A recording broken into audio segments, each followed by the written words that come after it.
I remember when I was pregnant with my son and I was planning my maternity leave. I knew that I had 6 months to figure some stuff out. And I just thought I was going to be home with my baby, resting and making pureed, what is it called? Baby food. Like, I remember making a whole vlog about this. Like, I'm going to do all of these things. Child, I had my son. Postpartum kicked in. His dad, it got worse. Like, he had already abandoned me the entire pregnancy. I spent a lot of time alone. But it was like once our son got there, like, yeah, he abandoned me. He would always stay around the house, but he would just be outside and doing God knows what. And I would just be in the house, like feeling like I was losing my mind. I never been a mom before, and I just remember I decided I was gonna breastfeed, and they had showed me how to do it, but because he had a lip tie, um, which means like he had a piece of extra skin right here, and it was hard for him to pull down the milk. And I had thank God I had yo God I had amazing benefits. Like, yeah, that was the one thing about working at that job and like having my son, and I really realized like that's what keep a lot of people at jobs. Okay, the pay and the fucking benefits. But then it's like you still gotta pay for some shit, but it's like the copay is like you're treated differently depending on the type of coverage you have. Is all I'm saying. So they had got me a lactation specialist and all that stuff. So I had the resources to like figure it out. But I had a child by a raggedy. I didn't know any better. I still had that mindset that that's the type of man that I deserve. Like dudes that I have to fix, and because you can meet somebody with that's wealthy and be fucked up, but coming from that community, like coming from the inner city, I always thought that I had to date dudes like that. And blah, blah, blah. Interestingly enough, some of the dudes that I would like mess around with, like we would be like sitting in a car chilling and just like chopping it up, and they would be like, "Yo, not for nothing. Like, I really thought, when you went to college, like you was gonna get you one of them dudes from college, and get out of here and never look back." And I'm like taking that all in as they're saying it, and I didn't feel that way about myself. Like I didn't feel like a princess. I didn't feel like royalty. I felt like I was always trapped. Like when I would go to college, fall and summer. I'm sorry, let me slow down. When I would go, when I enrolled in college, I would do the 2 semesters, fall and spring semester, and then I would be home for the summer.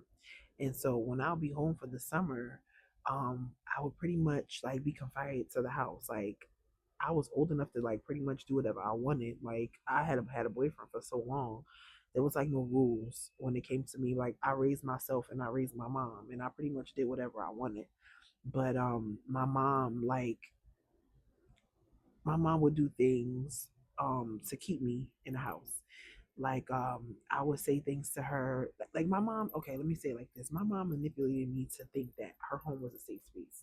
Like I remember being at my cousin's house growing up, and I wanted like I would spend the night with them, but like I'll be like I don't like it here because they had too much freedom. Like some kids would be opposite. They like, oh shit, like my mom not here. Hell yeah, I want to go to my cousin's house. But my mom had brainwashed me to think that like just being in the house with her was safe. But she was abusive as fuck. But I still wanted to go home and be with her. So when I got older and I was in college, I would come home. Like I would still have boyfriends and stuff like that, still go out and party. But it was like my friends was traveling, like they were seeing the world. And like the furthest I went was Vegas. I didn't get a passport until I had my son, and I remember dragging his dad to go get a passport because he was passed out drunk from the night before. And I remember coming home on my break from work. I was running an after school program and I was pregnant. And I remember waking him up. He was hungover. He smelled like liquor. And I remember telling him, like, come on so we can take the picture. And he was so pissed at me. It was like I was raising this man. Um, you know, because I ain't know no better. Like I was just taught to take care of people.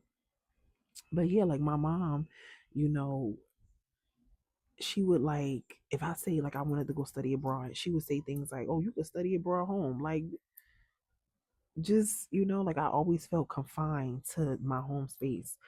And so that's why I would end up with dudes like his dad, because I thought that that's what I deserved. Like, I didn't see myself like everybody else saw me.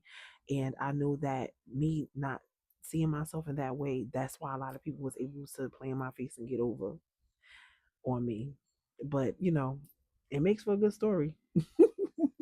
But yeah, I just remember spending all that time home and, thinking that I was gonna like do all these things, but I really felt like I was losing my fucking, no, actually, no, I did lose my mind. Like the whole maternity leave, I remember I would make these videos and I would just be being so honest and so like, yeah, just so brutally honest about what I was going through. And I would never forget this girl that she never was my friend, but my sister and mother wound told me that that was my friend. And I remember posting videos about the shit that I was like going through postpartum, and like so many women would reach out to me and like check on me. And this one in particular, because she knew she did me wrong, she didn't directly reach out to me, but I just remember her like reaching out to my cousin, like, yeah, make sure y'all check on Tasha, and make sure she's okay. And I remember my cousin coming to my house and sitting with me and holding the baby for me. And in hindsight, like, I would have rather been nurtured by a room full of women than to be in that room with his father, because that was rough. Like, it was hard. Though, yeah, it was bad. It was bad. Even when I had my son and we were in the hospital room, I will never forget. He went in the bathroom and he drunk, I think it was a small bottle of Remy Martin, and he came out the bathroom and he just started talking crazy to me, like just saying wow shit. And I just had our son, like I had just had an emergency C-section because the cord was wrapped around my baby neck and he wasn't getting no oxygen. He came out blue. They had to put him in the NICU. And I just remember his dad, like, that nigga was being so fucking mean to me. And when you have a C-section, like, that's a major surgery. So I'm like bent down and hunched over and, trying to walk, and I can't make it down into the NICU to see my baby like he can. And he was fucking horrible to me. I remember waking up after I had Bakari, and just he was just looking at me, and he was swaddled, but one of his arms was like sticking out. Like, that's how I knew my baby like Taurus all day long. Like, I'm resilient as fuck. I'm like being told what to do. But yeah, he had his little hand sticking out. He was just looking at me when I opened up my eyes and was coming out of the medicine. He was looking right at me. And I was trying so hard to be a family with that man, and it made him so uncomfortable. And he was so nasty. He was so mean to me. And I thought that that's what I deserved. Like, I did. And I watched the same thing with my mother and my father. Like, I watched him be a piece of shit. He left my mother in the house by herself when she was pregnant with my brother, and I would sit right next to her. He would just always make sure he brought her food. My dad did the same fucking thing to my mother. Now I'm away from that place, and I just be thinking to myself, like, I hate that I didn't, I couldn't see who I was back then. Like, I'd be like, I would have been got the fuck out of there. And I understand, like, things happen the way that they're supposed to happen. Um, but I've been sitting with home, in isolation, and I'm just watching my friends, like, live their life. And it's not to say that, let me be very clear. I'm very grateful for my life. I'm very grateful for everything that I had and everything that's coming for me. Like, but when you just sit back and you think so less of yourself, and because of your parents, the way they treated you, and you're around people that, maybe they don't, let me say this. I had low self esteem, but people couldn't tell that I had low self esteem because I still walked on my head held high. I still wore whatever I wanted to do. I still marched to the beat of my own drum. But behind closed doors, oh, enjoy the food. Oh, you can come back. Like, but it's a part of me that, like, I still was resentful. I was still resentful to my friends that, you know, they had some type of relationship with at least one of their parents, if not both. Like both of my parents were like horrible. Like both of them, they were like, and that's the guy honest, just not for clicks. Truth, like, mm-mm. So me being in isolation, and understanding is starting to understand why. Like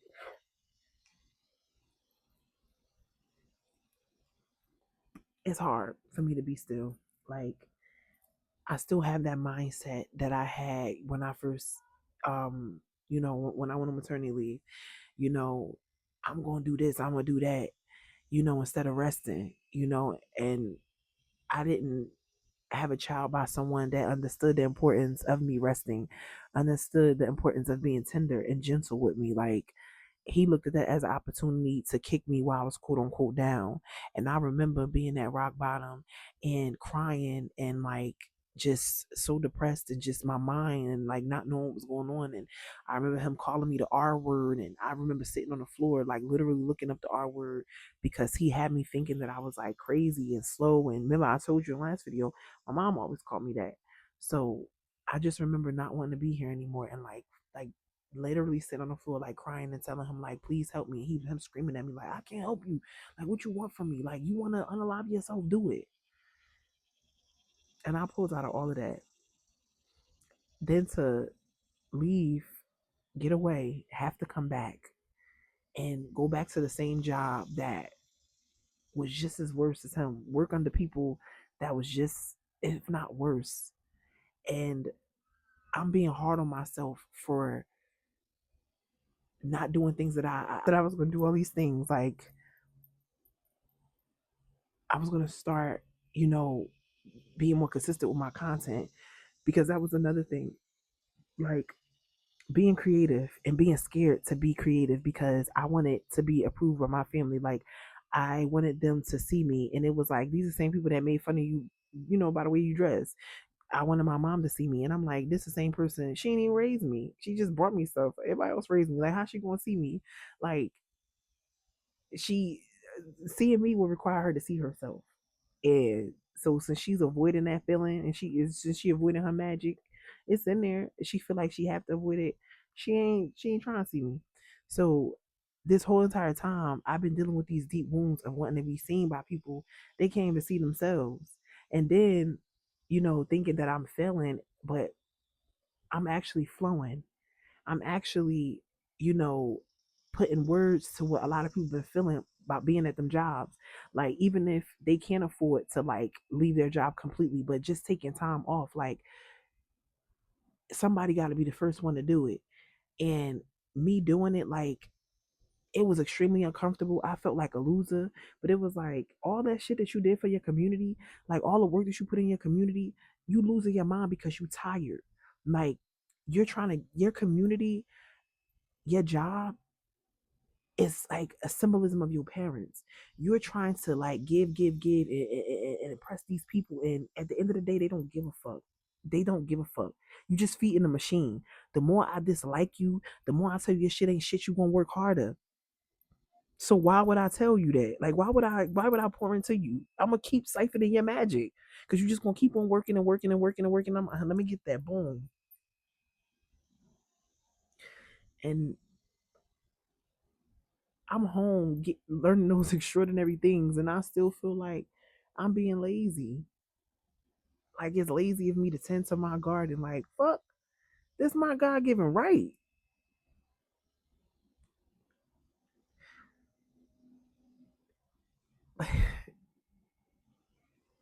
I'm sitting with that girl that felt like she wasn't a princess, that wasn't a divine goddess. I'm sitting with that girl that felt like she wasn't nothing but no just some ratchet little ghetto girl from Elizabeth. Like I'm sitting with all of that. And I remember going to college and when I would say I was from Elizabeth and girls would be like, oh, what you mean, oh? And to be quite honest, I was I'm about to say more well behaved.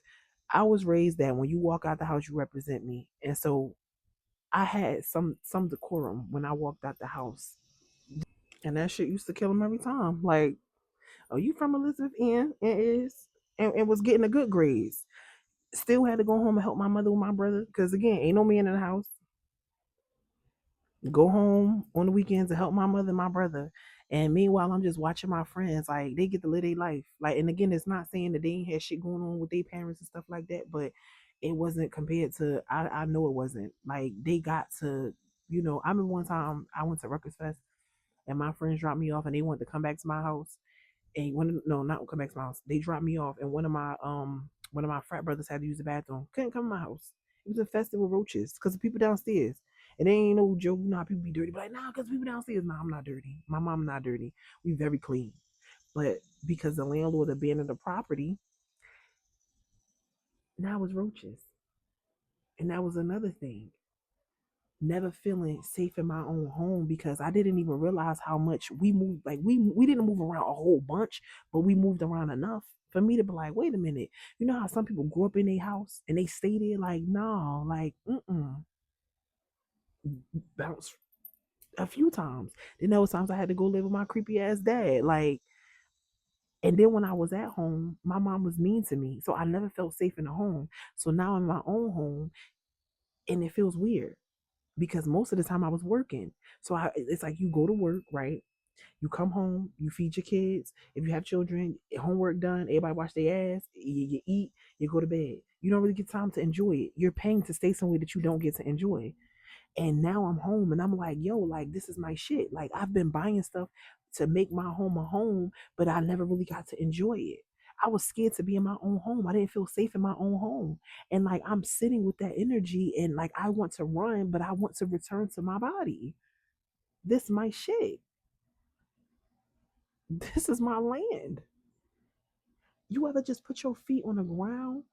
Like the connection that I feel when I put my feet on the ground, especially after I was sitting with Mother Tree. You feel me? Like, I'm like, what I'm scared for? Like, I know Mother got me. Like, all the shit that I've been through, and I ate that shit. I may cry some days like, but I still keep on going because that's the point. Like, my son, he gonna see success. He gonna see what it look like. Period. He gonna see his mom go through some of the emotion because some shit just, I ain't gonna hide it from him. I ain't never seen my mama cry. Only when my grandmother transitioned, I seen my mama cry. All them years I never seen my mama cry. She would go in the bathroom. What I do? Usually I'm in the bathroom. I can't keep hiding. It feels weird. Like, I'm gonna wrap this up because my battery dying. It feels weird. Like, it feels weird hiding who I am. And I understand now that my mom was scared to be herself. And then I think about my grandma and how her voice was so soft spoken. And I feel like that's because she had to train herself to speak like that. I got a big ass mouth. I talk very loud. I don't even need a mic. But I mean, it is cute and it does help for y'all to hear me. But I'm just saying, like, like, I know that I need to rest, but I also know that don't mean go into hiding because I'm scared that somebody not gonna get it. Like, if you don't get it, it ain't for you. That's it. That's all. I'll be looking at some people's stuff and I'll be like, oh, that was dope. And then just keep it moving. Or I'll go, oh, that's not for me. And that's okay. People, you can have, like, people can have an opinion. They don't have to like your stuff. As long as you like it. Are you doing it for them or are you doing it for you? And that's what I ask myself every day.